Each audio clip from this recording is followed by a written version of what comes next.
हरे राम राम राम हरे हरे हरे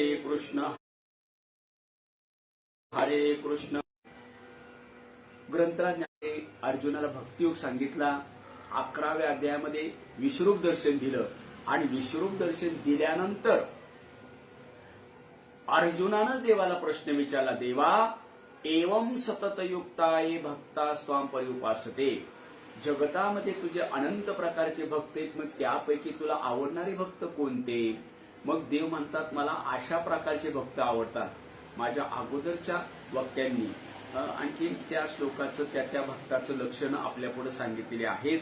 तसं याही श्लोकामध्ये आणि खऱ्या भक्ताचं लक्षण सांगताना माऊली सांगतात, भगवान परमात्मा सांगतात की अद्वेष्टा, अ म्हणजे नाही, द्वेष्टा म्हणजे द्वेष, ज्याच्या ठिकाणी द्वेष नाही, सर्व प्राणी मात्रांच्यावर मित्रत्वानं वागणारा, सगळ्यांच्यावर करुणा म्हणजे दया करणारा, निर्मम निरहंकारा म्हणजे ज्याच्याकडे अहम मम असा अध्यास नाही, ज्याच्याकडे अहंकार नाही, जो दुसऱ्याच्या सुखात सहभागी होतो, दुसऱ्याच्या दुःखात सहभागी होतो आणि ज्याच्याकडे कायमचं क्षमस्व आहे, अशा प्रकारचा मला भक्त आवडतो. आणि त्या भक्ताचं ज्ञानेश भाष्य या ओव्या, या श्लोकावरच्या ज्या खाली ओव्या आहेत, जो सर्व भूताचे ठाई देशात लिहिलीचे काही अपकरून आई चैतन्य जायचा, आणि या पुढच्या ओव्या त्याचं ज्ञानेश भाष्य आहे. तेव्हा या ठिकाणी खऱ्या भक्ताचं लक्षण सांगत असताना आपण व्यावहारिक दृष्टी जर विचार केला तर भक्त म्हणावं कुणाला? आपल्यापुढे असा प्रश्न पडतो की भक्त म्हणावं कुणाला? आता सरळ सरळ मराठीमध्ये जर बोलायचं झालं तर जो भक्ती करतो तो भक्त. भक्ताची व्याख्या सरळ आहे, जो भक्ती करतो तो भक्त. मग भक्ती करतो तो भक्त म्हणल्यानंतर भक्ती म्हणजे काय, असा पुढे प्रश्न आपल्याकडे येतो. भक्ती म्हणजे काय? तर भक्तीची व्याख्या आमच्या संत महात्म्यांनी सरळ सोप्या भाषेमध्ये सांगितलेली आहे. मानवी देहामध्ये देहाला आल्यानंतर सर्वस्व देवाला अर्पण करणं म्हणजे भक्ती. सर्वस्व देहाला अर्पण करणं म्हणजे भक्ती. आता सर्वस्व देवाला अर्पण करायचं म्हणजे भक्ती, अशी भक्तीची जरी व्याख्या केलेली असली तरी तुम्ही म्हणाल देहादी सर्वस्व देवाला अर्पण करायचं म्हणजे मरायचं का काय? तर तसा त्याचा अर्थ नाहीये. ज्या वेळेला देवाने या देहाची निर्मिती केली त्यावेळेला या देहामध्ये पंच ज्ञानेंद्रिय, पंच कर्मेंद्रिय, पंच प्राण, पंच महाभूत, रज तम सत्व मन आणि बुद्धी अशी 25 तत्व दिलेली आहेत. आमचे संत महात्मे सांगतात या 25 तत्वानं देवाला भाजावं म्हणजे भक्ती. माऊलींच्या हरिपाठामध्ये प्रमाणे 7, 5, 3 दशकांचा मेळा एक तत्वी कळा दावी हरी. 7, 5, 12, 3, 15 आणि दशक 25 अशी 25 तत्वे. त्या 25 तत्व एक तत्वी कळा दावी हरी म्हणजे भक्ती. पुढं नारसूत्राच्या भाषेमध्ये आणखी भक्तीची व्याख्या आणखी वेगळ्या पद्धतीने केलेली आहे. तिथं असं म्हटलेलं आहे की देहादी सर्वस्व देवाला अर्पण करून त्याचं जर विस्मरण झालं तर जीवाला तळमळ वाटाय म्हणजे भक्ती. आता जन्माला आलेल्या कोणत्या जीवाच्या अंतःकरणामध्ये तळमळ नाही हो? प्रत्येक जीवाच्या अंतःकरणामध्ये तळमळ आहे. फक्त तळमळीमध्ये भिन्नता आहे. कुणाच्या अंतःकरणात कसली तळमळ, कुणाच्या अंतःकरणात कसली तळमळ, कुणाच्या अंतःकरणात कसली तळमळ. तळमळीमध्ये मुख्यतः प्रकार 2 आहे महाराज. एक तळमळ आहे ती भौतिक तळमळ आहे आणि दुसरी तळमळ आहे ती आध्यात्मिक तळमळ किंवा त्याला पारमार्थिक तळमळ म्हणावी. भौतिक तळमळ कशाला म्हणावी किंवा व्यावहारिक तळमळ कशाला म्हणावी? मानवी जीवन जगत असताना अन्न वस्त्र निवारा ह्या माणसाच्या मूलभूत गरजा आहेत आणि त्या मूलभूत गरजा भागवण्याकरता माणसानं काबाड कष्ट करावे. आणि काबाड कष्ट करत असताना महाराज काही व्यवहार केला, व्यवसाय केला, त्या व्यवसायाकरता काही आणखीन भांडवल गुंतवलं, पण व्यवसाय करताना त्या भांडवलामध्येच लॉस झाला, तोटा झाला. जीवाला तळमळ वाटते, जीवाला तळमळ वाटते. याला भौतिक तळमळ म्हणावी. आणि दुसरी आध्यात्मिक तळमळ किंवा त्याला पारमार्थिक तळमळ म्हणावी. की जो वारकरी आहे, जो माळकरी आहे, मनुष्य देहाला आल्यानंतर त्यांनी भगवंताची प्राप्ती ही केलीच पाहिजे. अर्थात प्राप्ती हो अथवा न हो, पण त्या जीवानं त्या भगवत प्राप्तीची तळमळी तरी करावीच, तळमळ तरी करावी. मग तळमळ करीत असताना माणसानं पडता जड भारी, नेमानं टळे निर्धारी. महाराज मानवी जीवनामध्ये आणखी नियमानं वागणं हे तितकंच सत्य आहे. मग एखादा वारकरी आहे, नित्य सवार करायचा नियम काय आहे? सकाळी उठल्यानंतर सकाळी आणखी नित्याचा काकडा करावा, स्नान करावं, म्हणजे जे काय नित्याचं, संध्याकाळचा आणखी हरिपाठ करावा, त्रिकाळ संध्या करावी. मग नित्याचा हरिपाठ, नित्याचा हरिकाकडा, नित्याचं काही ग्रंथराज ज्ञानेश्वरीचं वाचन, गाथेचं पारायण करत असताना एखाद वेळेला त्यांच्याकडून त्याच्या काही मानवी जीवनामध्ये अडचणीमध्ये त्याचं विस्मरण झालं तर जीवाला तळमळ वाटावी, म्हणजे भक्ती ही पारमार्थिक तळमळ आहे. हरिपाठ या वयसात चुकला, समजा सप्ताहामध्ये दरवर्षी आणखीन आपण कीर्तनाला उभा राहतो, काकड्याच्या पिरियडमध्ये दिनचर्येनं काकडा करतो, पण एका दिवशी अपरिहार्य कारणास्तव काकड्याचं भजन आपल्याकडून झालं नाही, जीवाला तळमळ वाटावी, त्याला पारमार्थिक तळमळ म्हणावी. पण ती पारमार्थिक तळमळ किती असावी? महाराज सांगतात त्याला प्रमाण आहे. पारमार्थिक तळमळ एवढी असावी, आपल्याकडून पारमार्थिक कार्याचं विस्मरण झालं तर तळमळ वाटावी, पण किती वाटावी? जीवना वेगळी मासोळी तैसा तुका तळमळी. पाण्याच्या बाहेर मासा काढल्यानंतर त्याला मार्गाच्या पलीकडे पर्याय नाही, तो जसा तळमळ होतो ना, तसं पारमार्थिक दृष्टीनं जर आपल्याकडून काही विस्मरण झालं, आपला नियम चुकला, तर तेवढी तळमळ वाटावी, म्हणजे भक्ती. काय एवढी तळमळ वाटावी? त्याचं कारण आमचे संत महात्मे सांगतात, हा भगवान परमात्मा सामान्य नाही, आणि तो एका ठिकाणी नाही. विठ्ठल तळीस्थळी भरला, रीता ठाव नाही उरला, अजम्या दृष्टीने पाहिला विठ्ठलची. तुमच्या माझ्या हृदयामध्ये सुद्धा तो अंश रूपानं आहेच. ममई वाशो जीव लोके जीव भूता सनातना. हरिपाठातलं सोपं प्रमाणे सर्वा घटी राम देहादेही एक सूर्यप्रकाशक सहस्रश्मी. प्रत्येकाच्या अंतकरणामध्ये तो अंश रूपानं आहे. आता मी तुम्हाला असं विचारतो, भगवान परमात्मा सर्व ठिकाणी आहे, तुमच्या माझ्या जवळ आहे, मग हृदयामध्ये जो अंश रूपानं परमात्मा आहे तो दिसतो का हो? दिसत नाही. मग दिसत नाही म्हणून नाही म्हणता येतो का? दिसत नाही म्हणून नाही म्हणता येत नाही. जसं दुधामध्ये तूप आहे, दुधात तूप दिसतं का? दिसत नाही. दिसत नाही म्हणून नाही म्हणता येतं का? मग डेराभर दुधामध्ये तूप किती आहे याची प्रचिती येण्याकरता जुन्या मातामौल्यांनी काहीतरी प्रक्रिया केली ना. काय प्रक्रिया केली? सर्वांना ज्ञात आहे की त्या दुधाचं दही केलं, दह्याचं मंथन केलं, मंथनातून लोणी काढलं, आणि लोणी कडवल्यानंतर डेराभर दुधामध्ये तूप किती याची प्रचिती आली. तसा हृदयामध्ये अंश रूपानं न दिसणारा परमात्मा केवढा आहे? एवढा आहे. महाराज सांगतात तो केवढा का असेना, पण आमच्या संत महात्म्यानं 4 वेद 6 शास्त्र आणि 18 पुराणाचं मंथन केलं.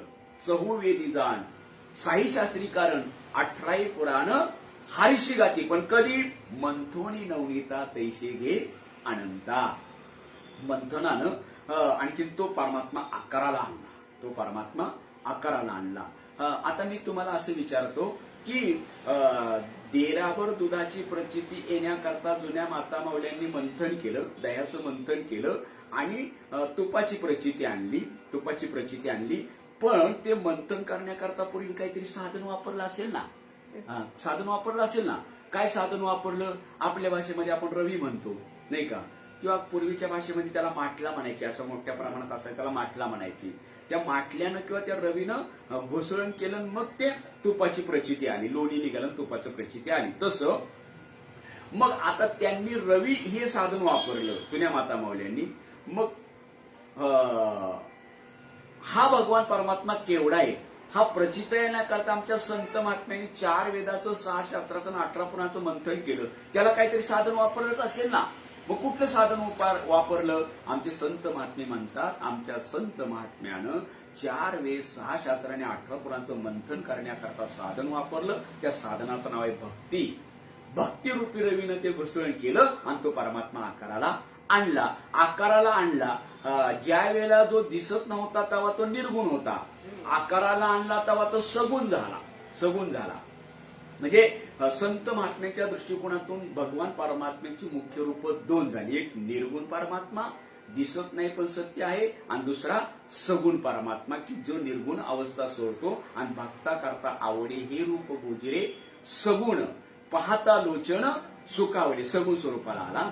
आणि तिसरा एक शास्त्राचा आधार घेतला तर एक साकार परमात्मा आहे की संकट काळी भगवान परमात्म्याला कुठल्या तरी रूपाने सहकार्य करतो, त्याला साकार परमात्मा म्हटले. आता भगवान परमात्म्याची मुख्य रूप 2 आहे. तर भक्तीचे प्रकार दोन असले पाहिजेत, एक निर्गुण भक्ती आणि एक सगुण भक्ती. आता सगुण भक्तीमध्ये पुन्हा भक्तीचे 3 प्रकार आहेत. सगुण भक्तीमध्ये भक्तीचे 3 प्रकार आहेत. पहिली भक्ती आहे की सत्वगुणी भक्ती. सगुण भक्तीमध्ये भक्तीचे 3 प्रकार. सगुण भक्ती, दुसरी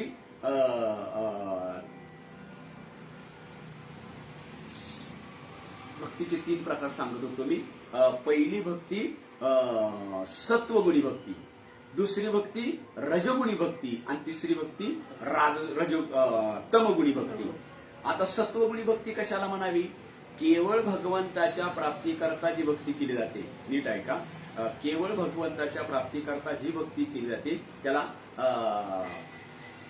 सत्वगुणी भक्ती म्हणतात. ऐहिक आणि परलौकिक सुखाच्या प्राप्तीकरता जी भक्ती केली जाते त्याला राजसी भक्ती म्हणतात.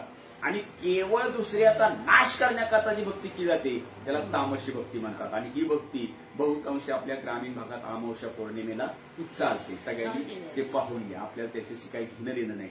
आता भक्तीचे जर 3 प्रकार आहेत तर भक्ताचे सुद्धा 3 प्रकार असले पाहिजे. तामसी भक्त, राजसी भक्त आणि सात्विक भक्त. आता तमगुणी भक्त कुणाला म्हणावा? की मागील कर्मानुसार मनुष्य देहाला आला आणि मनुष्य देहाला आल्यानंतर ज्यानं हा जन्माला घातलं तो विश्वचालक परमात्मा देवाची पूजा करतो, पण भक्ताच्या आणि इतर जणांची निंदा केल्याबगैर राहत नाही. त्याला राजसी भक्त म्हणावं. त्याला तामसी भक्त म्हणावं. कारण मनुष्य देहाला आल्यानंतर मी नेहमी सांगत असतो की माणसाच्या खाण्यावर बंधन पाहिजे, लेण्यावर बंधन पाहिजे, पाहण्यावर बंधन पाहिजे. पण माणसं काय करतात?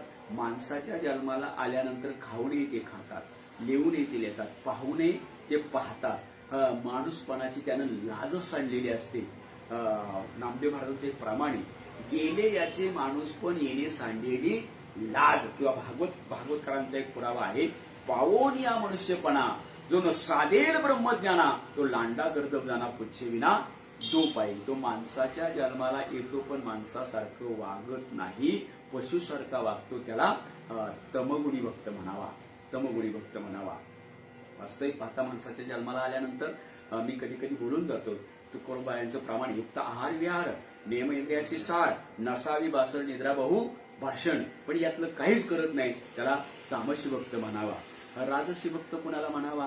राजसी भक्त याला म्हणावा की जो देवळातल्या देवाची पूजा करतो, भक्ताची पूजा करतो, पण इतर जणांची निंदा केल्याबगैर राहत नाही. बघा तुम्ही, रजगुणी माणसं इतर कीर्तनाला प्रवचनाला येणार नाहीत आणि आली तर गप्प बसणार नाहीत, वळवळ तरी करणार. त्याला रजगुणी म्हणावा. आणि सत्वगुणी कुणाला म्हणावा?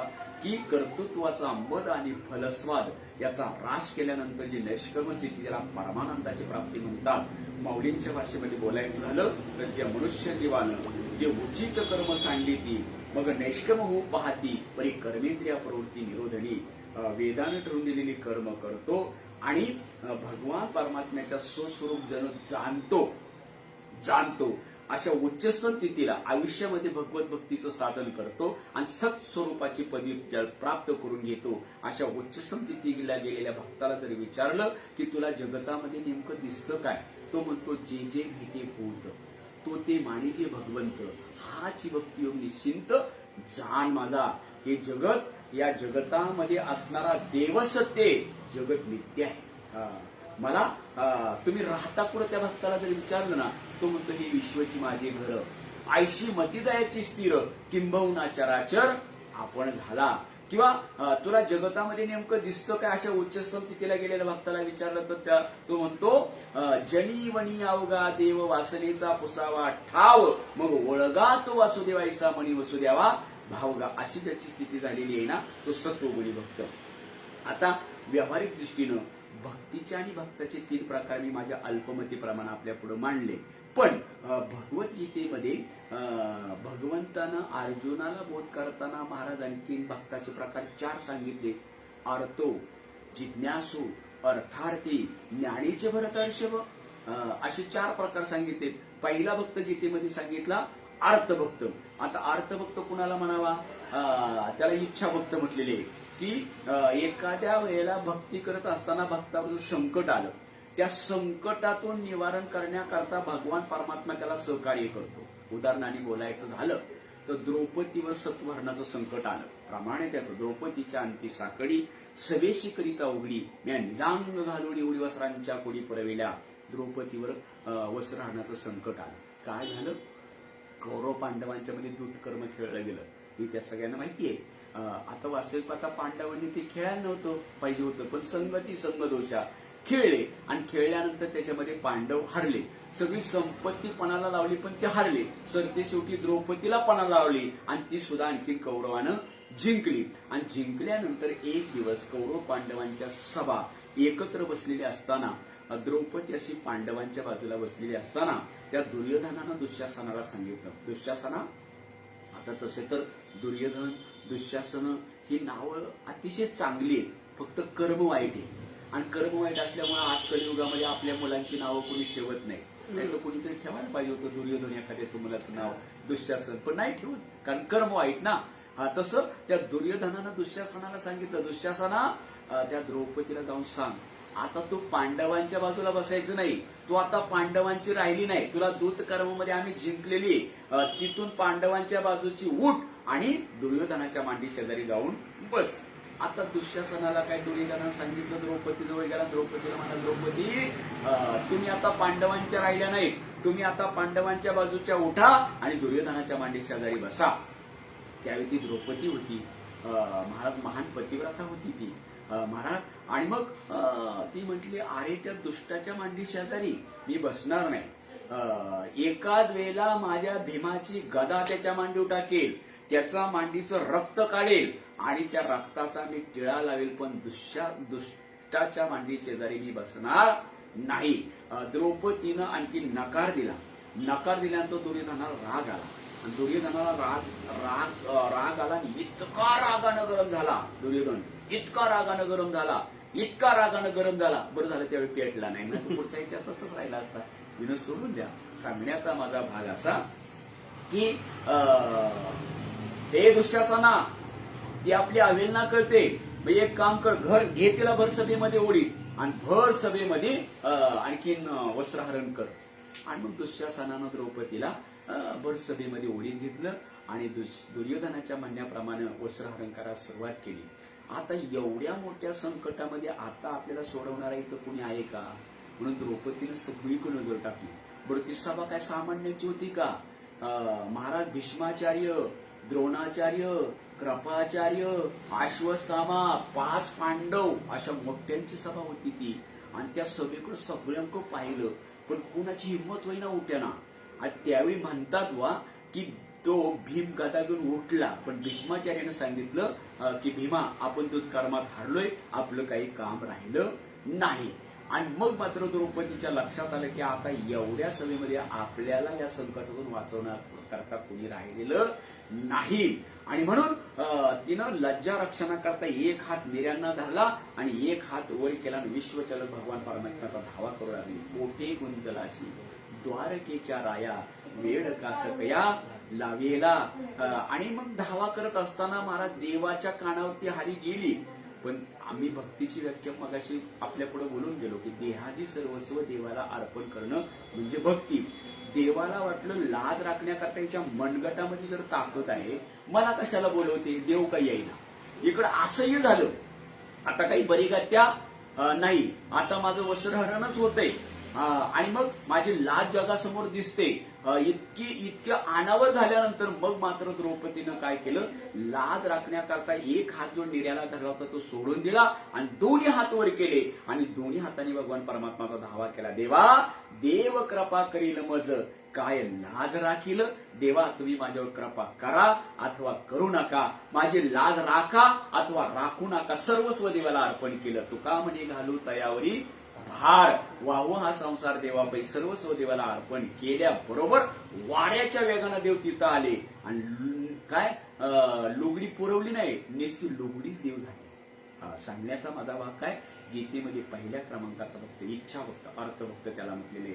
संकटकाळी भगवान परमात्म्याचा धावा करतो आणि आलेल्या संकटातून मुक्तता मिळवतो, त्याला पहिल्या क्रमांकाचा अर्थ भक्त म्हटलेले. याच्या पुढे जाऊन सांगायचं झालं तर दुर्योधनाच्या म्हणण्यानुसार दुर्वास ऋषीनं काय केलं, पांडव अज्ञातवासात होते आणि अज्ञातवासात असताना काम्यपणामध्ये राहत होते. त्यावेळेला दुर्योधनाच्या म्हणण्यानुसार दुर्वास ऋषीनं 60,000 ऋषीमुनीचा तांडा रात्री 12 वाजता काम्यपणामध्ये नेला.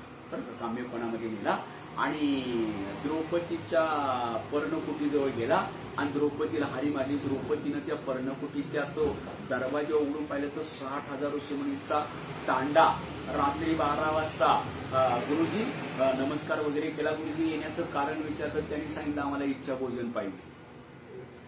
आता 60,000 ऋषीमुनींना एवढं अन्न बनवायचं म्हणजे सोपी गोष्ट होते का? त्या वेळेला 2 पाहुणे आपल्या घरी आले तर आपली गडबड होत असते.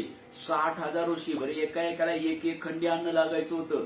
एवढं आता काय करणार? पण ती द्रौपदी होती, ती काय गावातली द्रौपदी नव्हती, ती डगमगली नाही. ती म्हणली गुरु महाराज तुमची भोजन विधी मला माहिती, तुम्ही त्रिकाळ संध्या केल्याशिवाय भोजन घेत नाही. तुम्ही असं करा, सगळे ऋषीमुनी आणखी गंगेवर स्नानाला जा, मी इकडे जेवण तयार करून ठेवते. आणि त्या पद्धतीनं दुर्वास ऋषी सगळ्या ऋषीमुनींचं आणखी गंगेवर स्नानाला गेले. आणि इकडं पर्णकुटीच्या बाहेर तुळशी वृंदावन होतं, त्या वृंदावनाजवळ आली आणि द्वारकाधीश भगवान परमात्म्याला हारी दिली. कृष्णा कृष्णा कृष्णा धाव रे लवकरी, आता संकट पडले भारी. कृष्णा धाव रे लवकरी. आणि तुका म्हणे करुणा बोले, करुणेनं आणखीन देवाला हारी दिली. हारी दिल्याबरोबर द्वारकाधीश भगवान परमात्मा द्वारकेमध्ये असताना 16,108 बायका त्या प्रत्येकानं देवाला भोजनाकरता वाटून घेतला होता. आणि नेमकी त्या दिवशी मुख्य पत्नी रुक्मिणी त्याच्याकडे जेवायची पाळी देवाची. आता इतक्या दिवसानं 16,108 दिवसानं एक वेळ आपल्याकडे जेवायला येणार. मग त्या रुक्मिणीनं देवाला जेवायला काय बनवलं असेल? नाही काय बनवलं? अहो पंचपक्वान्न बनवलं होतं. नाहीतर आपल्या बुवांसारखं नाही, वांग्याची भाजी, बटाटा, खानमर. बरं आपल्या वारकऱ्याला देतो कोण? जाऊ द्या, चालली गोष्ट खरी. पण तो पंचपक्वान्न बनवलं. त्या पंचपक्वानाचा घास देवानं तोंडाजवळ नेला आणि द्रौपदीच्या हारी आली. कृष्णा तसाच पंचपक्वानाचा घास खाली ठेवला. वाऱ्याच्या वेगानं आणखी महाराज काम्यपणामध्ये आले.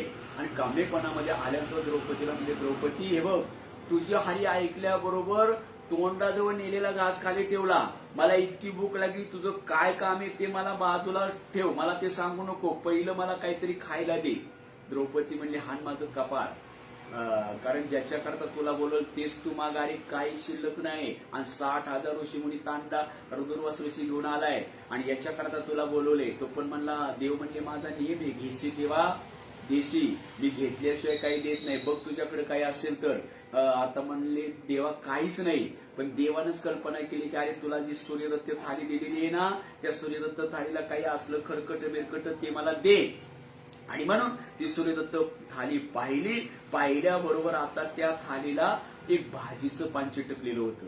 आता ते चिटकलेलं होतं का देवाने चिटकवलं ते काय आपल्याला माहिती नाही. पण एवढं मात्र खरं की ते भाजीचं पान चिटकलेलं आणि ते भाजीचं पान देवानं भक्षण केलं. पत्रम पुष्पम फलम ते नव्या अध्यायातला श्लोक पाहून घ्या. ते भाजीचं पान देवानं भक्षण केल्याबरोबर 60 खंड्या अन्न तयार. आणि मग महाराज पुन्हा देवाने तिथं कल्पना केली, आयडिया केली काय की देवाला बी चुकली नाही आणि तुम्हाला बी चुकली नाही, तिचं नाव माया. देवाला सांगितलं, त्या देवानं काय केलं, मायेनं जवळ बोलून घेतलं. माया म्हणजे रजगुण, तमगुण, सत्वगुण, त्रिगुणात्मक माया. ती माया तिला सांगितलं थोडा वेळ माझ्यापासून तू अलग हो आणि मी कामगिरी सांगतो. देवानं तिला कामगिरी सांगितली, तू इथून निघायचं आणि वाळवंटामध्ये जायचं. तिथं भला मोठा आणखी मंडप घाल आणि तिथं पंचपक्वान्नाचं जेवण तयार करणं. 60,000 ऋषीमुनी गंगा स्नानाला गेलेले, तिथंच त्यांना इथेची जेवायला घाल. आता ती मायाच आहे. एवढ्या मारतच आणखी गंगेच्या वाळवंटामध्ये गेली आणि भला मोठा वाळवंटामध्ये 11 एकरला मंडप घातला. मी होतो बघायला तेव्हा. 11 एकरला मंडप घातला, झालं वगैरे, आणि 60 खंड्या पंचपक्वान्नाचं जेवण तिथं तयार केलं. गंगा स्नानावर ऋषी आले की बसा पंक्तीला, आणि पंक्तीला बसवलं. पंक्तीला बसवल्यानंतर महाराज ते पंचपक्वान्नाचं जेवण मायवी विद्यानं, बरं का, 5 पांडव, द्रौपदी, देव आग्रहाच्या विनंतीनं महाराज आणखीन त्या ऋषीमुनींना जेवायला वाढायला सुरुवात केली. आता भगवान परमात्म्याच्या लीलेचं ते अन्न इतकं रुचकर, इतकं रुचकर, इतकं रुचकर, प्रत्येक ऋषीमुनींनी इतकं खाल्लं, बरं का, पारा नरडीपर्यंत येईपर्यंत खाल्लो, नरडीपर्यंत येईपर्यंत खाल्लो. पाणी प्यायला जागा ठेवली नाही एवढं खाल्लं, बरं का, एवढं खाल्लं. काहींना पाण्याचा तांब्या घ्यायचा झालं की असा घ्यायला लागायचा, वागताच येत नव्हतं, बरं का, वागताच येत नव्हतं, एवढं खाल्लं. आणि एवढे एका ऋषीमुनी खाल्लं. एक ऋषीमुनी खाता खाता आणखी चर्चा करू लागला. तो म्हणला काय सांगावं, देवानं का नाही आमच्या तोंडाचं असं वाटोळ केले. दुसरा म्हणला काय झालं तुझ्या तोंडाला, अरे जिथं द्यायचं तिथंच दिलेलं आहे ना. नाही म्हणला देवानं हे तोंड इथं द्यायच्या ऐवजी इथं दिलं असतं तर मला एवढी जागा भरून निघाली असती. बरोबर म्हणला बस. नरडीपर्यंत येऊन खाल्लं, बरं का. एकानं तेवढं खाल्लं तरी दुसऱ्या पंक्तीला पुन्हा जेवायला बसलं. नरडीपर्यंत येईपर्यंत खाल्लं तरी दुसऱ्या पंक्तीला जेवायला बसलं. आणि दुसऱ्या पंक्तीला जेवायला बसल्यानंतर तिसऱ्यानं विचारलं, म्हणला काय रे, आता तुला पाण्याचा तांब्या वाकून घेता येत नव्हता आणि पुन्हा दुसऱ्या पंक्तीला जेवायला बसलं, तू काय मरायचंय का काय, मरायचा पास काढलाच का काय. तो म्हणला नाही नाही, पहिल्या पंक्तीला काय झालं, मी थोडा जिलेबीचा पदार्थ जास्त खाला आणि पोटात गेलेली जिलेबी, तिची जी पोकळी आहे ना, त्या पोकळी, ती कांडी असते ना जिलेबीची, तिची जी पोकळी, ती पोकळी भरून काढण्याकरता मला थोडीशी बासुंदी खातो. आता त्यांनी खावी बासुंदी, ती पोकळी भरून काढण्याकरता. आपलं दुमत नाही, पण किती खावी, 12 वाट्या बासुंदी पिली. आधीच त्याला पाण्याचा तांब्या भरून घेता येत नव्हता, नंतर 12 वाट्या बासुंदी पिली. आणि मग ते उठायला गेलं, हल्ल्याबरोबर आणखीन उलट्याला सुरुवात झाली, रिॲक्शन झालं, उलट्या झाल्या. आणि मग उलट्या झाल्यानंतर दुसरा एक तिथं ऋषी होता. तो म्हणला काय, लोकांचं मिळालं तुम्हाला खायचे सुमार नसतो, किती खावं, आता उलट्या देऊ देऊ जर मेलं तर काय करायचं याला. तिथे एक आणखी महाराज त्या ऋषीमध्ये MBBS झालेला, डॉक्टर झालेला ऋषी होता. तो म्हणला थांबा थांबा, मी याच्या उलट्या बंद करतो. आणि म्हणून तो MBBS झालेला तो ऋषी बाजूला एक बटाट्यावाडीची परात होती, त्याच्यामध्ये मला मोठा बटाटा वडा होता. आणि तो बटाटा वडा घेतला आणि त्या उलट्या जनाच्या नारड्यात कोंबला. आता काय झालं, त्याच्या का उलट्या पण झाल्या का, तेव्हा काय झालं, बाहेरून बटाटा वडा कोंबला म्हणून बाहेरून बटाट्यावाड्याचा दाब बसला ना आतून उलट्याचा प्रेशर, या दोन्हीच्या दाबामध्ये ते लागलं गरगार गरगार गरगार गरा असं यमाच्या दरबारात जायला. तिथं एक शिय झालेला ऋषी होता माझ्या गोष्टीप्रमाणे, बरं का. शिय तो म्हणला, कुणी रे तुला MBBS केलं, अरे याच्या उलट्या बंद करायला याच्या पोटात जास्त झालेलं मटेरियल तो कमी करायला पाहिजे होतं. तू बटाटा वडा कोंबल्यामुळे उलट ते आतमध्ये गुदमरून मरेल ना, तुला कुणी MBBS केलं, अरे याच्या पोटातलं मटेरियल कमी केलं पाहिजे. तो म्हणला मग तू शिय झालाय तर तू याच्या पोटातलं मटेरियल कमी कर. आता तो शिय झाल्या ऋषी धावत पळ गेला. त्यानं काय केलं, एक पोती शिवायचा दाबण आणला आणि याच्या नारड्यातल्या वाड्याला बोळा पाडला. आणि मग थोडं थोडं मटेरियल बाहेर काढलं, तेव्हा ते जगले, बरं का. जाऊ द्या, विनोदाचा भाग सोडा. आणि मग जेवल्यानंतर पुन्हा त्या जेवणामध्ये आंबरस होता, बरं का, आंबरस होता. मी होतो बघायला. महाराज जेवल्यानंतर 2-2 लिटर आंबरस काही पिला. आणि मग सगळे येथेचे जेवण संतुष्ट झाल्यानंतर कुणी त्या वाळवंटामध्ये लिंबाच्या झाडाखाली वांकुशे झाले, कुणी गप्पा मारते, कुणी आणखीन मुखशुद्धी करता पान खाते, कुणी बडीशेप खाते. अशी सगळ्या ऋषीमुनींची तिथं त्या वाळवंटामध्ये व्यवस्था झालेली आहे. आणि इकडं कामेकोणामध्ये द्रौपदीनं भीमाला सांगितलं, देवा जा, इकडं 60 खंड्या अन्न तयार झालेले, ते गंगेवर ऋषीमुनी स्नानाला गेलेत ना, त्यांना जेवायला घेऊन या. आता तो भीम होता, भीमानं असं अंगावर शेला घेतला, खांद्यावर गदा घेतली आणि दान दान दान दान दान दान करत गंगेच्या वाळवंटामध्ये आला. तिथं पाहतोय तो काही ऋषीमुनी आंबरस पितात, काही जेवतात, काही वांकुशी झालेले, काही गप्पा मारतात, कोणी पान खाते. अशा अवस्थेमध्ये पाहिल्यानंतर भीमानं आवाज दिला, ऋषीमुनींनो चला, 60 खांडे अन्न तयार झाले, तुम्हाला जेवायला बोलवले, चला. ऋषीमुनी म्हणले, अरे वेळ लागलं का काय, आता तुम्ही सगळ्यांनी आम्हाला इथेच्या इथं जेवायला घातलं, उलट्या येईपर्यंत आम्ही खाल्लं ना, आता कुठलं जेवण. नाही नाही म्हणे, तिकडं 60 खंडे अन्न तयार झालेले. हा म्हणली, हे ऋषीमुनी म्हणले, आमचे काही येण्याची हिंमत नाही, एक घास खाण्याची आता ऐपत राहिली नाही, तुझा. भीमाने विचार केला, यायला तयार नाही ना, आपण रिकाम्या हाताने जायचं म्हणजे देव आणि द्रौपदी काय म्हणेल की या भीमानं ऋषीमुनींना दम दिला आणि तिकडल्या तिकडं पळवून लावलं. हा खोटा आक्षेप आपल्या येण्यापेक्षा यांची येण्याची जरी इच्छा नसली तरी यांना कसं तरी धरून बांधून नेलंच पाहिजे. आणि म्हणून भीमानं काय केलं, अंगावरचा तो शेला काढला. आता भीमाचा शेला म्हणजे आपल्या उपारण्यासारखा नाही महाराज. भीमाचा शेला म्हणजे पूर्वी आपल्या ग्रामीण भागामध्ये बैलगाडी कडबार असला की ते कडब्याची गाडी आवळायला एक दोर असतो, त्या दोरीला वडण म्हणतो आपण, वडण आणि वडण म्हणतो. असा वडणीसारखा तो शेला असा हंतरला खाली हांतरल्यानंतर महाराज 10-5 उचलायचे खाली टाकायचे, त्याच्यावर 10-5, त्याच्यावर 10-5, त्याच्यावर 10-5 अशी कंबरेपर्यंत ऋषींची मोळी रचायची. आता ती मोळी इजगळू नये म्हणून तो दोर असा दणकून आवळायचा, कसा गुडघा देऊन आवळायचा बरं का. आता तो भीमाचा गुडघा आहे, आपल्यासारख्या सामान्याचा गुडघा आहे का. ऋषी मुनींनी जेवल्यानंतर 2-2 किलो आंबरस पिलेला आणि मग त्या दोरीनं ते ऋषींची मोळी आवळताना भीमानं गुडघा दिला की ऋषी मुनी चीर चीर चीर चीर करायची. आता चीर कर नाही तर पीर कर, भीमाच्या त्याला काय सुट्टी आहे का तवा, सुट्टी नाही बरं का. आता त्या आंबरसाची काय हालत झाली असं माफी मागून बघू तुमचं तुम्ही पहा बरं का. आणि मग ते मोळी आवडली ऋषींची की उचलताना तो भीम आहे तो काय नीट उचलतोय का, दणक्याने उचलायचा. बरं ती मोळी ऋषींची आणखीन काम्य कोणामध्ये आणली की टाकताना काय दगड बघतोय का लाकूड बघतोय का काय फाट बघतोय, जिथं गवत तिथं दणकन द्यायची टाकून की त्यांच्या बरगड्यांच्या पिपाण्या काही काहीच्या बरगड्या मोडल्या, ते मोळीतच असं चपटे झाले चपटे. आणि चपटे झाल्यामुळे मोळी इजगळली का त्या ऋषींची, इजगळल्यानंतर बाकीच्या ऋषींना सुटायला जागा झाली. ज्याला सुटायला जागा झाली इजगळली मोळी, जे सुटले ना त्या मोळीतून महाराज त्या कामेकोणामधून जी पळ सुटल्या हस्तिनापुरापर्यंत आशे पळाले आशे पळाले आशे पळाले. आमचे गुरुवारी हरिभक्तीपरायण वैकुंठवासी पांडुरंगबाबा वैद्य सांगायचे ते ऋषी मुनी आशे पळाले चिंगाट पळाले आणि हस्तिनापुरापर्यंत त्यांनी माग सुद्धा पाहिलं नाही आणि अजून कामेपणात गेले नाही. जाऊ द्या, विनोदाचा भाग सोडा, माझी गोष्ट संपली, दृष्टांत संपला. द्रौपदीवर सत्वाहरणाचं संकट आलं होतं आणि ते संकट निवारण करण्याकरता भगवंताचा धावा केला आणि भगवंताचा धावा करून आलेल्या संकटातून मुक्तता मिळवून घेतली. हा गीतेमध्ये पहिल्या क्रमांकाचा भक्त, त्याला अर्थभक्त म्हटलेलं आहे. दुसरा भक्त जिज्ञासू भक्त. जिज्ञासू भक्त कुणाला म्हणावा की जो प्रतिज्ञा करतो आणि प्रतिज्ञापूर्वक वागतो, प्रतिज्ञा करतो त्याला शास्त्रीय भाषेमध्ये स्थित प्रज्ञ सुद्धा म्हटलेले की बोलिले वाल्मिक तैसेची करीन वर्तोणी दावीनं नामा म्हणे. देवानं केलेला संकल्प देव नाही पुरा केला, त्याच पद्धतीनं जी केलेली प्रतिज्ञा आहे ती प्रतिज्ञा पुरी केल्याशिवाय आणखीन राहतच नाही, त्याला जिज्ञासू भक्त म्हटलेले. तिसऱ्या क्रमांकाचा भक्त त्याला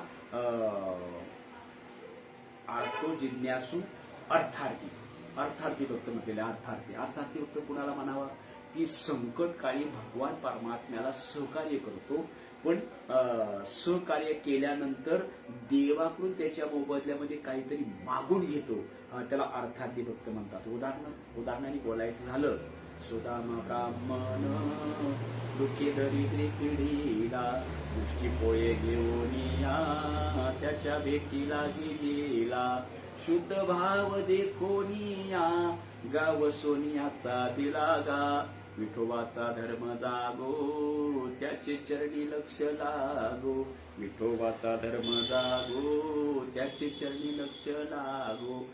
काय उदाहरण सांगितलं की सुदामा ब्राह्मण दरिद्री पण मुठभर पोहे घेऊन देवाच्या भेटीला गेला आणि त्या मुठभर पोह्याच्या मोबदल्यामध्ये अख्खा गाव सोन्याचा करून घेतला. इथल्या सगळ्यांना माहिती, ही वेळ घालवत नाही.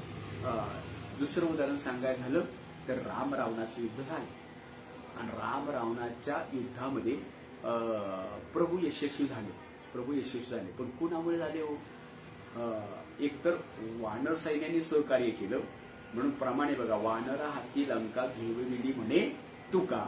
आणि एक विभीषण, कारण राम रावणाचं युद्ध चालत असताना प्रभून रावणावर इतके बाण सोडले पण रावण काय मरणोन्मुखी पडेना.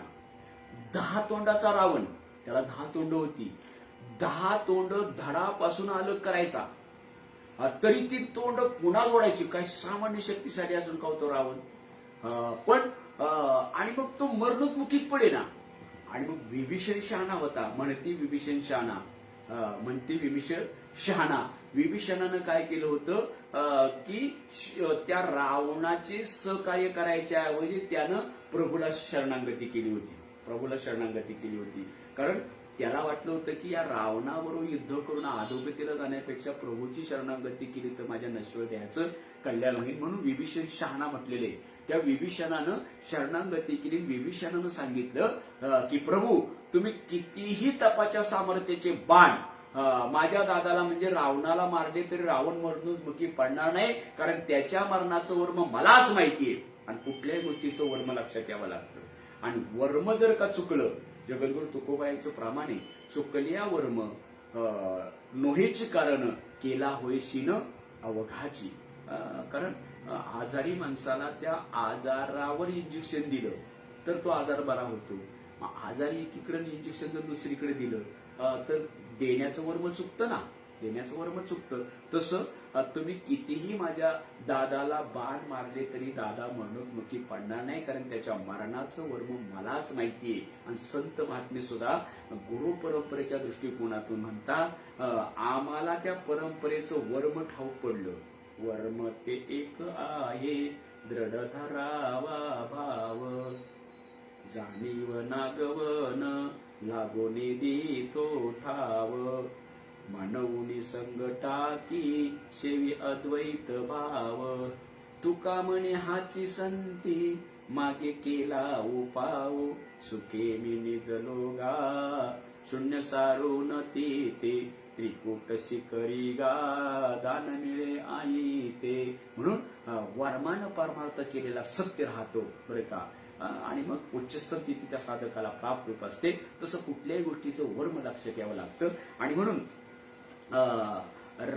विभीषणानं रावणाला काय प्रभूला सांगितलं, प्रभू त्याच्या मरणाचं वर्म मलाच माहितीये. तुम्ही इतरत्र कितीही बाण मारा रावण मरणोन्मुखी पडणार नाही, त्याच्या मरणाचं सत्व बेंबीमध्ये आहे.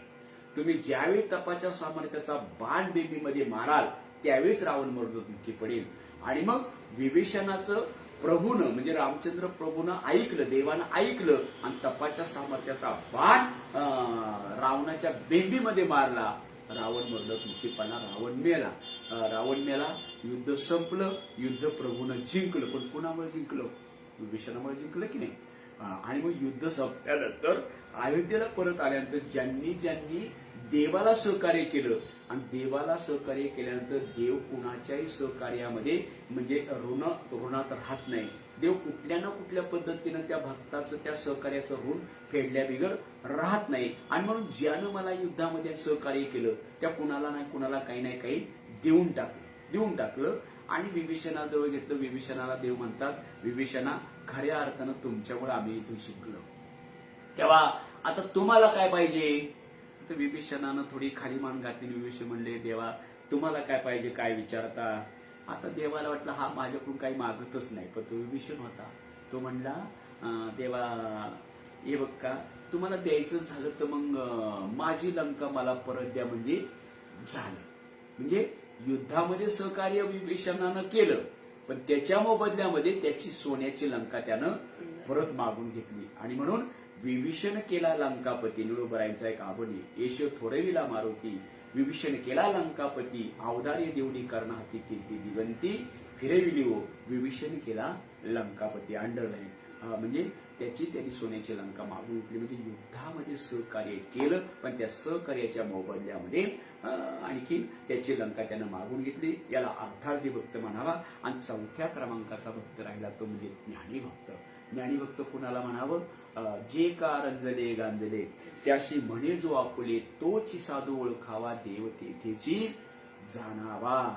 तुका म्हणे सांगू किती तोची भगवंताची मूर्ती. जो दुसऱ्याच्या दुःखात सहभागी होतो, दुसऱ्याच्या सुखात सहभागी होतो, अशा प्रकारचा मला भक्त आवडतो. त्या ज्ञानी भक्ताचं लक्ष अर्जुनानं ज्यावेळी देवाला प्रश्न विचारला त्यावेळी भगवान परमात्म्याने सांगतात, अरे ज्याच्या ठिकाणी द्वेष नाही अद्वेष्टा, सर्व प्राणी मात्रांच्यावर मित्रत्वाप्रमाणे वागतो, ज्याच्यावर जो दया करतो, करुण एवच दया करतो, ज्याच्याकडं मम अहम असा अध्यास नाही, जो अहंकार विरहित आहे, ज्याच्याकडे अहंकार नाही, जो दुसऱ्याच्या दुःखात सहभागी होतो, दुसऱ्याच्या सुखात सहभागी होतो आणि ज्याच्याकडे कायमचं क्षमस्व आहे, योमद भक्त समेत अशा प्रकारचा मला भक्त आवडतो. क्षमस्व खऱ्या भक्ताचं लक्षण करताना या श्लोकामध्ये शेवटच्या अक्षर वापरले क्षमी म्हणजे क्षमस्व.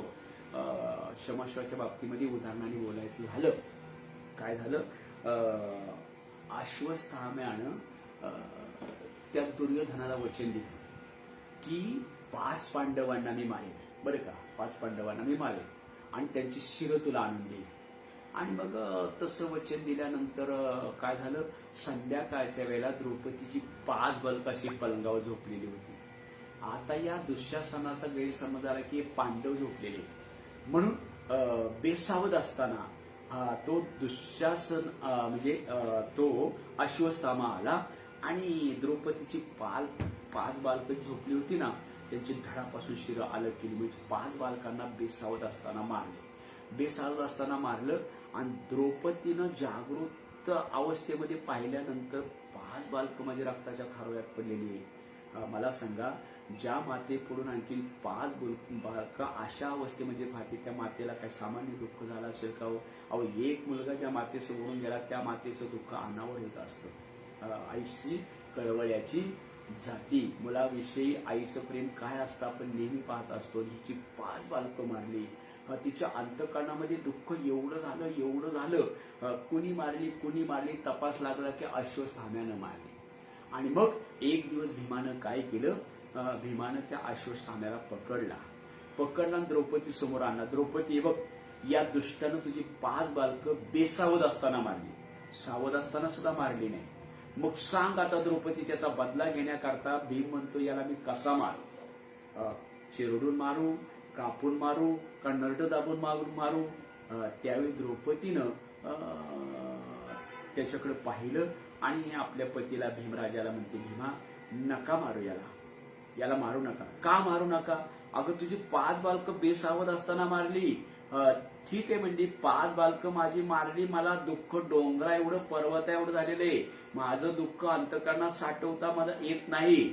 पण मला जेवढं दुःख झालं तो त्याच्या आईला एकटाच आहे. अश्वत्थामा त्याच्या आईला एकटाच आहे. आणि मग त्या एकट्या मुलाला जर मारलं तर त्याच्या आईला किती दुःख होईल. म्हणून त्याच्या आईला दुःख, मला दुःख झालं, माझ्या रजाच्या गाजासारखे 5 पती मी त्यांच्याकडे बघून दिवस काढेल, पण त्याच्या आईला तो एकटाही, त्याला मारू नका. आणि म्हणून सांगण्याचा माझा बघा, आता त्या द्रौपदीचं क्षमस्व किती असेल हो. मग असं त्याच्यात क्षमस्व आहे ना, अशा प्रकारचा देव म्हणतात मला भक्त आवडतो, बरं का. अशा प्रकारचे भक्त मला आवडतो. आणि त्याचे ज्ञानेश भाष्य या खाली ओव्या दिल्या आहे, जो सर्व भूतांचे ठाई दिवेशातली नेण्याची काही आपपरू नाही चैतन्य जैसा. या सृष्टीमध्ये जी काही माणसं आहेत, जे काही आणखी महाराज, कुणाच्या विषयी त्याचा देशच नाही आणि आपपर भाव सुद्धा नाही, असा जो आहे चैतन्यामध्ये जे काही म्हणजे सगळ्यांना समभाव देणारा अशा प्रकारचा भक्त आहे ना, तो भक्त मला आवडतो. पुढच्या ओळीमध्ये आणखी माऊलींनी या ठिकाणी सांगितले, उद्दम आदे धरिजे, आधम तरी आविरिजे, हे काहीच नेनिजे वसुधा जेवी. पृथ्वी आहे, पृथ्वी, आणि ती पृथ्वी असं म्हणत नाही, तो राजा आहे. आणि मग त्या राजाला माझ्यावर चालताना मी चालून देईन, पण एखादा गरीब आहे, मी त्याला माझ्या जवळ घेणार किंवा माझ्या अंगावर मी त्याला चालू देणार नाही. पृथ्वीच्या अंगावर गरीब किती, श्रीमंत किती, ही जशी तिच्याकडे भेद नाही, जसं ज्याच्याकडे भेदच नाही, ज्याच्याकडे भेदवाद नाही, ज्याच्याकडे भेदवाद नाही, अभेद स्वरूपानं जो सेवा करतो, अशा प्रकारचा मला भक्त आवडतो. का रायाचे देह चाळू, रंका पर्वते गाळू, हे न म्हणेची कृपाळू प्राणू पैगा. दुसऱ्या ओळीमध्ये सांगितले की प्राणवायू आहे, प्राणवायू. आणि तो प्राणवायू असं म्हणत नाही की एक श्रीमंत आहे आणि त्या श्रीमंत माणसाला मी गाळून हवा देईन म्हणजे त्याचं शरीर चांगलं राहील, आणि एखादा गरीब आहे त्याला मात्र प्रदूषित झालेली हवा देईल, असं नाही. महाराज, प्राणवायूच्या ठिकाणी जसा समभाव आहे, असा ज्या भक्ताच्या ठिकाणी समभाव आहे, योमत भक्त समे प्रिया. त्याच्या पुढच्या ओळीमध्ये सांगितले, गायीची त्रशा हारू, का व्याघ्र विसू होणी मारू, ऐशे नेण्याची का करू तोय जैसे. की पाणी आहे, पाणी किंवा आपण नदीतलं पाणी घ्या, त्या नदीच्या पाण्यामध्ये वाघ पाणी प्यायला आला आणि गाय पाणी प्यायला आली. ती नदी अशी म्हणते का गाय पवित्र आहे, सर्वांगानं पवित्र आहे, मग तिनं पाणी प्यावं. पण वाघ हा मात्र दुष्ट आहे, त्याने माझ्या नदीमध्ये माझे पाणी पिऊ नये. ती नाही, तिच्यात वाघ आला तरी पाणी पिऊन तृप्त होतो आणि गायी जरी आली तरी पाणी पिऊन तृप्त होते. असं त्या पाण्याच्या ठिकाणी जसा भेदभाव नाही, अशा प्रकारचाही मला भक्त आवडतो. त्याच्या पुढे सांगितले, तैशी आगवीची भूतमात्री, एकपणे जया मैत्री, कृपेशी धात्री आपण पजो. सगळ्या प्राणीमात्रामध्ये मैत्रित्वानं सगळ्यांच्यावर कृपा करतो. अशा प्रकारचा मला भक्त आवडतो. आणि मी तू हे भाषणेने माझे काहीच न म्हणे, सुखदुःख जाणणे नाही जया. दुसऱ्याच्या दुःखात सुखात सहभागी होतो, सगळ्यांना समभावनेनं वागवतो. त्याचप्रमाणे तेवीची क्षमे लागी, पृथ्वीशी पावड अंगी, संतोषा उजंगी दिले घर. आणि अशा प्रेमळ भक्ताला पृथ्वी जशी क्षमस्व करते आणि संतोषानं आपल्या मांडीवर त्या भक्ताला घेत असते, तसा देव सुद्धा अशा चांगल्या भक्ताला आपल्या मांडीवर घेऊन त्याचं कोड कौतुक करत असतो, असे ज्ञानेश भाष्य आहे. आणि ज्ञानीभक्ताचे लक्षण सांगत असताना या ठिकाणी सांगितले. आणि अशी जी भक्ती करतात ना ते भक्त मला प्राणाच्या पलीकडे आवडतात. मला वाटतं याच अध्यायामध्ये पुढच्या श्लोकामध्ये एक ओवी, ते प्राणा परवते मज आवडते निरुते, जे भक्त चरिता ते प्रशंसती. माझी सेवा जे करतात आणि माझी सेवा करणाऱ्यांची सेवा करतात तेही भक्त मला प्राण्याच्या पलीकडे आवडतात. अशा स्वरूपानं महाराज या खऱ्या भक्ताचं लक्षण सांगताना माऊलींनी या श्लोकाद्वारे आपल्याला तसं सांगितलेलं आहे. म्हणून या ठिकाणी या भक्तियोग निरूपणाचं महाराज जो संकल्प आहे तो संकल्प होता वारकरी संप्रदाय समाज तालुका मुळशीच्या वतीनं. आपल्या या मुळशीतीलच आणखीन तरुण कीर्तनकार असतील, अभ्यासू कीर्तनकार असतील, यांच्या मुखातून आणखीन भक्तियोगाचं निरूपण व्हावं एक संकल्पना पुढे आली. आणि त्याच्यातून एक चांगल्या प्रकारचा सगळ्या मुलांना उत्कर्ष मिळावा अशा स्वरूपाने आणखीन हा वारकरी संप्रदायाच्या विद्यमानं ठरवलेला हा कार्यक्रम आपण अंमलात आणत आहोत. आता माझ्या अगोदरच्या वक्त्यांनी त्यांना मी धन्यवाद देतो, कारण माझ्या फक्त मनामध्ये हे आलं आणि मी आपल्यापुढे संकल्प मांडली. तो माऊलींनी आणि देवानं तो करून घेतला. याच्यामध्ये महत्व आपण काय केलं हे आपण फक्त म्हणू शकतो. हे मजचे स्तव झाले परी म्या नाही केले. माऊली एवढा मोठा आणखी महाराज माऊलींच्याकडे काय कमी होतं का हो? माऊली काय सामान्य होते का? उपजातीच ज्ञानी हेवर मज आणूनी आले लोटांगणी चांगदेवासारखे आणखीन माऊलींना आणखीन लोटांगण घालत आले. तरी सुद्धा माऊली म्हणतात की मी माझ्या अकलेनं काहीच केलं नाही. ज्ञानदेव म्हणे तरलो ना आता उदरलो गुरुकृपे. मी तरलो कशामुळं? माझ्या गुरूंची कृपा माझ्यावर झाली, निवृत्तीनाथांची कृपा झाली म्हणून मी तरलो. काय माऊलींचं वाक्य हो, किती सुंदर वाक्य आहे का नाही हो? सांगण्याचा माझा भाग आशे एवढ्या उच्चस्तम तिथीला गेलेले महात्मे जर असे म्हणू शकतात तर आपण मीपणा कुठं म्हणावा आहे का? मीपणा कुठं म्हणावा? मीपणा म्हणण्यापेक्षा हे परमेश्वरानं आपल्यावर कृपा केली. मी नेहमी सांगत असतो की कुठल्याही गोष्टीला देवाची कृपाच व्हावी लागते, देवाची कृपाच व्हावी लागते. मी कधीतरी बोलून गेलो की एका विद्वान वक्त्याला बरं का देव नाही असा विषय दिला. त्या देव नाही विषयावर तू व्याख्यान कर. आता तो चांगला बोलला. इतरांनी त्याला विचारलं किंवा देव नाही या विषयावर तुम्ही चांगला सुंदर बोलला हो 1 तासभर. तो म्हणला अहो देव नाही या विषयावर बोलायला देवाचीच कृपा आहे. म्हणजे देव नाही सांगण्याकरता सुद्धा देवाचीच कृपा असावी लागते. तसं आपल्याकडून हे सगळं करून घेण्याकरता देवाचीच कृपा आपल्यावर आहे आणि देवाने सतत आपल्यावर कृपा करून आपल्याकडून देवानं अशा प्रकारची भक्ती करून आपल्याला आपल्या जवळ घ्यावं. आणि आपल्याकडे ही जी 12व्या अध्यायाची सुरुवातीपासूनची जी लक्षणं सांगितलेली खऱ्या भक्तांची एका माझ्या मुळशीतल्या एका वक्त्यानं सुंदर प्रकारे आणखी त्याचं विवेचन केलेलं आहे. पुढे आणखीन आता अजून 4-5 श्लोक आहेत. त्या श्लोकामध्ये आपण ऐकणार आहोत. तेव्हा ते सर्वांनी त्याची अनुमती घेऊन आणखीन ते श्रवण करावं आम्हाला त्याचा प्रतिसाद करून आम्हाला उत्स्फूर्त करावं अशी वारकरी संप्रदायाच्या वतीनं सगळ्या श्रोत्यांना मी विनंती करतो. आणि झालेली आजची ही सेवा भगवंताच्या चरणी समर्पित करून बोलण्याच्या वगैरे प्रेमाच्या संबंधानं अज्ञानपणानं काही वेडवाकडं अक्षर गेला असेल तर ती व्यक्त करतो. आणि झालेली सेवा परमानंदाच्या चरणी माऊलींच्या चरणी तुम्हाला संत जनाच्या चरणी समर्पित करून माझ्या सेवेला पूर्णविराम. पुंडलिक वरदा हरी विठ्ठल श्री ज्ञानदेव तुकाराम पंढरीनाथ भगवान की जय. माऊली ज्ञानेश्वर महाराज की जय. जगद्गुरु तुकाराम महाराज की जय. गोपाल कृष्ण भगवान की जय. विठ्ठल विठ्ठल विठ्ठल विठ्ठल विठ्ठल विठ्ठल विठ्ठल विठ्ठल. आता विश्वात्मके देवे येणे वागेज्ञ तोषावे तोषोनी मज द्यावे पसायदारी जे खळांचे व्यंकटी सांडो तया सत्कर्मी रती वाढो भूता परस्परे पडो मैत्र जीवांचे दुरितांचे तिमिर जावो विश्व स्वधर्म सूर्य पाहावो जो जे वांचिल तो ते लावो प्राणी जात वर्षत सकळ मंगळी ईश्वरिष्टांची मांदियाळी अनव्रत भूमंडळी भेटो तया भूता चला कल्पतरुचे अरव चेतना चिंतामणीचे गाव बोलत जे अर्णव पियुषांचे चंद्र विजय अलांछन मार्तंड जे तापहीन ते सर्वाई सदा ज्ञानदेव सुखिया झाला येणेवरे ज्ञानदेव सुखिया झाला येणेवरे ज्ञानदेव सुखिया झाला हरि ओम शांती शांती शांती कुंडली कवरदा हरि विठ्ठल गोपाल कृष्ण भगवान की जय.